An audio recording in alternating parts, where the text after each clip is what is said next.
Hello friends, आज हम सभी एग्रो विद रवि में बीएससी एग्रीकल्चर सेमेस्टर है आपका तीसरा subject fundamental of plant breeding अर्थात पादप प्रजनन के सिद्धांतों की कुछ विशेष जानकारी लेंगे। दोस्तों, आज हम पादप प्रजनन का इतिहास अर्थात ऐतिहासिक विकास पर वर्णन करेंगे, जो आपकी परीक्षाओं में बहुत ही महत्वपूर्ण है और आपकी परीक्षाओं में पूछा भी जाता है इससे रिलेटेड प्रश्न। तो दोस्तों, आज का जो टॉपिक है आपके लिए बहुत ही महत्वपूर्ण होने वाला है। अगर आप चैनल पर नए हैं तो चैनल को सब्सक्राइब, साथ में बेल आइकन को प्रेस करना बिल्कुल ना भूलें। और अगर आपको वीडियो पसंद आए तो वीडियो को ज़्यादा से ज़्यादा लाइक और शेयर करने। तो सीधी बात, नो बकवास, यही है एग्रो विद रवि की पहचान। तो पादप प्रजनन का जो ऐतिहासिक विकास है तो इसको 4 भागों में बांटा गया। कौन कौन से 4 भाग हैं तो उनकी जानकारी लेते हैं कि पादप प्रजनन को ऐतिहासिक विकास में, तो पादप प्रजनन का जो ऐतिहासिक विकास है वो 4 भागों में बांटा गया है। जो पहला भाग है वो है पूर्व मेंडेलियन काल, जो 1900 से पूर्व का है, और दूसरा है मेंडेलियन काल जो 1900 से 1920 तक है। तीसरा है पोस्ट मेंडेलियन काल जो 1921 से 1950 तक है, और उसके बाद आता है आधुनिक काल जो 1950 के बाद का अर्थात अब तक का है, उसे बोलते हैं आधुनिक काल। तो करते हैं सबसे पहले पूर्व मेंडेलियन काल की। किस काल की? कि पूर्व मेंडेलियन काल। तो जो मिलिंगटन वैज्ञानिक थे उन्होंने सबसे पहले यह बताया कि परागकोश पौधों के नर प्रजनन अंग होते हैं। क्या है? पूर्व मेंडेलियन काल में 1900 से पूर्व जो है उसमें जो मिलिंगटन वैज्ञानिक थे उन्होंने सबसे पहले यह बताया कि परागकोश पौधों के नर प्रजनन अंग होते हैं। जी हाँ दोस्तों, हम लोग ऐतिहासिक जानकारी के साथ साथ कुछ विशेष जानकारी भी लेंगे, जैसे कि किस वैज्ञानिक ने किस पर आविष्कार किया और साथ में कौन सी चीज़ किससे संबंधित है। उसके बाद जो दूसरे वैज्ञानिक थे वो कैमरियस, उन्होंने सबसे पहले बताया कि पौधों में जानवरों की तरह भी ही प्रजनन अंग होते हैं। तो दोस्तों, जो पहले मिलिंगटन ने बताया था उन्होंने क्या बताया था कि परागकोश पौधों के नर प्रजनन अंग होते हैं, और कैमरियस ने क्या बताया कि उन्होंने सबसे पहले बताया था कि पौधों में जानवरों की तरह ही प्रजनन अंग होते हैं। उसके बाद फेयर चाइल्ड, उन्होंने पहला कृत्रिम पादप संकर विकसित किया। तो कभी कभी परीक्षा में प्रश्न बनता है कि जो पहला कृत्रिम पादप संकर था वो किसने विकसित किया, तो उसका जो सही उत्तर है वो होगा फेयर चाइल्ड ने, और जिसका जो नाम दिया गया था उसे बोला गया म्यूल ऑफ फेयर चाइल्ड भी कहा जाता था। तो सबसे पहले जो कृत्रिम पादप संकर को विकसित किया गया है वो किसके द्वारा? तो फेयर चाइल्ड के द्वारा, इसलिए उसे म्यूल ऑफ फेयर चाइल्ड भी कहा जाता है। और जो जोसेफ कोले राउटर हैं उन्होंने तंबाकू पर संकरण का प्रयोग किया। जी हाँ दोस्तों, यह भी प्रश्न बनता है कि तंबाकू पर सर्वप्रथम संकरण किसने किया, तो जो सही उत्तर है वो यह होगा कि जोसेफ कोले राउटर ने किया। उसके बाद बढ़ते हैं मेंडेलियन काल की तरफ, जो 1900 से 1920 के मध्य रहा। तो वर्ष 1900 में जो मेंडेल के कार्य किए गए थे उन पर 3 वैज्ञानिकों ने प्रकाशित किया, अर्थात उन पर जो परिवर्तन वगैरह किए वो 3 वैज्ञानिकों के द्वारा किए गए। जो पहले वैज्ञानिक थे वो थे एरिक वान सेरमक, दूसरे थे कार्ल कॉरेंस और तीसरे थे ह्यूगो ड्रिविज। अब जो मेंडल के जो प्रमुख 2 सिद्धांत निकाले गए थे, जो प्रमुख थे, वो था पहला जो था वो था पृथक्करण का नियम, दूसरा था स्वतंत्र अवलोकन का नियम या स्वतंत्र अपरिवहन का नियम। दूसरा क्या था? स्वतंत्र अवलोकन का नियम। अब जो ह्यूगो ड्रिविज थे उन्होंने सबसे पहले उत्परिवर्तन सिद्धांत को प्रतिपादित किया। क्या किया ह्यूगो ड्रिविज ने? उन्होंने सर्वप्रथम उत्परिवर्तन सिद्धांत को प्रतिपादित किया। फिर जो दूसरे थे वो थे वेटसन व पुनेट ने, उन्होंने मीठे मटर में लिंकेज की खोज की। जी हाँ दोस्तों, अगर आपको इस प्रश्न का उत्तर नहीं मालूम था कि मीठे मटर में लिंकेज की खोज किसने की थी, तो इसका जो सही उत्तर है वो वेटसन व पुनेट ने था। क्योंकि दोस्तों इससे पहले आपकी जो ऑब्जेक्टिव परीक्षा हो रही थी उसमें यह प्रश्न आया भी था कि मीठे मटर में लिंकेज का खोज किसने की थी, तो जो ऑप्शन दिए गए थे उनमें भी ऑप्शन था वेटसन व पुनेट का, तो इसका जो सही उत्तर था वो था वेटसन व पुनेट।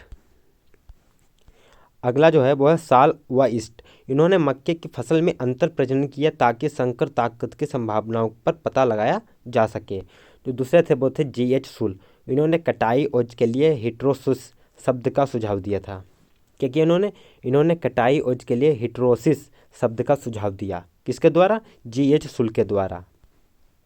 अब जो आगे की बात है वो यह है कि निल्सन एहले एक वैज्ञानिक थे, उन्होंने गेहूं जो जई में सुधार के उद्देश्य से शुद्ध वर्णक्रम का वर्णन किया। तो दोस्तों, शुद्ध वर्णक्रम का प्रतिपादन किसने किया? तो निल्सन एहले ने। अब बात करते हैं पोस्ट मेंडेलियन काल की, कि पोस्ट मेंडेलियन काल में क्या क्या घटनाएं हुई। तो सबसे पहली घटना हुई थी वो याद हुई थी डस्टिन वैज्ञानिक के द्वारा, इन्होंने कोलिसिन रसायन की खोज की। उसके बाद एवरी व नोवेल, इन्होंने सबसे पहले क्रोमोसोम्स की संख्या को दोगुना करने के लिए कोलोसिन का इस्तेमाल किया था। जी हाँ दोस्तों, यह भी बहुत ही महत्वपूर्ण टॉपिक है कि एवरी व नोवेल ने सबसे पहले क्रोमोसोम की संख्या को दोगुना करने के लिए कोलोसिन का इस्तेमाल किया था। और अगला जो हुआ था वो मुलर के द्वारा, उन्होंने ड्रोसोफिला में उत्परिवर्तन पैदा करने के लिए एक्सरे का उपयोग किया। और वाविलोव ने, वे एक जो वाविलोव थे यह एक रूसी वैज्ञानिक थे, इन्होंने पादप परिचय विधि विकसित की और वे विभिन्न फसलों के लिए उत्पत्ति के भी केंद्र हुए। अब अगला था वह रोडेस, इन्होंने मक्का में साइटोप्लाज्मिक नरबंधिता की खोज की।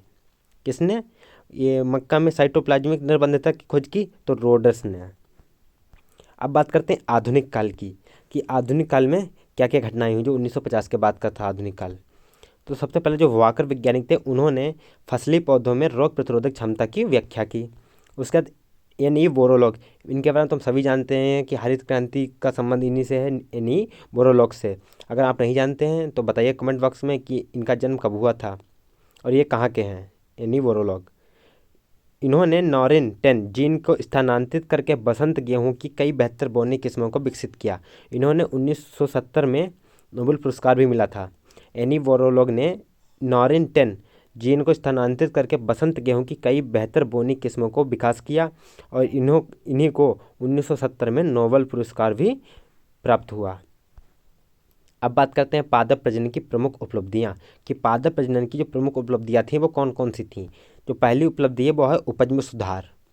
दुनिया ने 20वीं शताब्दी में सभी प्रमुख फसलों में उपज में निरंतर वृद्धि देखी है। उपज में 5 से 6 गुना की वृद्धि हुई। भारत में गेहूं की जो उपज थी 6.6 से बढ़कर 27.1 क्विंटल प्रति हेक्टेयर की हो गई थी और धान की उपज 1952 से 1957 तक 11.1 से 29 क्विंटल प्रति हेक्टेयर हुई थी। अब आपको ग्राफ के मध्य समझाते हैं कि किस प्रकार उपज में विस्तार हुआ। तो 1952 में थी उपज, वो आपकी थी 6.6, किसकी थी? गेहूं की। और जो 1957 में हुई वो क्या हुई? वो हुई 27.1। और जो उसके बाद धान की जो हुई वो क्या थी 1952 में, सॉरी 1992 में, वो यह थी आपकी कि 11.1 से 29.0 तक वृद्धि हुई। अब बात करते हैं गुणवत्ता में सुधार की। गुणवत्ता में सुधार किस प्रकार हुआ?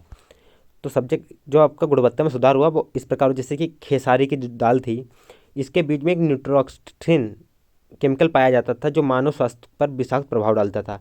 इसके प्रभाव से पैर लकवाग्रस्त हो जाते थे जिसे लेथरिज्म भी कहा जाता है। तो क्या है खेसरी दाल?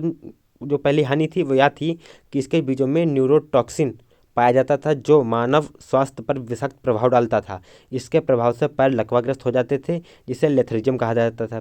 पर IARI द्वारा खेसारी दाल की एक नई किस्म विकसित की गई जिसके बीज न्यूरोटॉक्सिन से मुक्त थे। अब अगला जो हुआ था क्या कहते हैं इसमें सुधार, वो गन्ना और चुकंदर में हुआ, जिसे उच्च चीनी सामग्री वाली किस्में विकसित की गई। उसके बाद कपास में जो गुणवत्ता सुधार हुआ वो इस प्रकार हुआ कि अच्छी गुणवत्ता वाले रेशे देने वाली कपास की किस्में विकसित की गई। तिलहनी फसलें उच्च तेल सामग्री देने वाली किस्मों का विकास हुआ। फल और सब्जियां आकर्षक और अच्छी गुणवत्ता वाली किस्में विकसित की गईं। अब इसमें जैसे कि नई किस्मों का निर्माण हुआ, धान की अर्धबोनी किस्मों का निर्माण हुआ, संकर किस्में, प्रारंभिक परिपक्वता, यह भी बहुत ही महत्वपूर्ण टॉपिक है कि प्रारंभिक परिपक्वता। तो फसलों की जो परिपक्वता अवधि कम हो गई थी पहले से, कपास में जो 270 दिन में पकती थी वो अब 170 दिन में पकती है। जैविक और अजैविक तनाव प्रतिरोध, जैसे कि फसलों में जो रोग प्रतिरोधक क्षमता, कीट प्रतिरोध, सूखा प्रतिरोध, शीत प्रतिरोध आदि गुण विकसित हो गए जिससे उनका जो उत्पादन था वो स्थिर हो गया। दोस्तों अगर आपको वीडियो पसंद आया हो तो वीडियो को ज़्यादा से ज़्यादा लाइक और शेयर करना बिल्कुल ना भूलें। तो मिलते हैं अगले वीडियो में नए टॉपिक के साथ, तब तक जय हिंद जय भारत।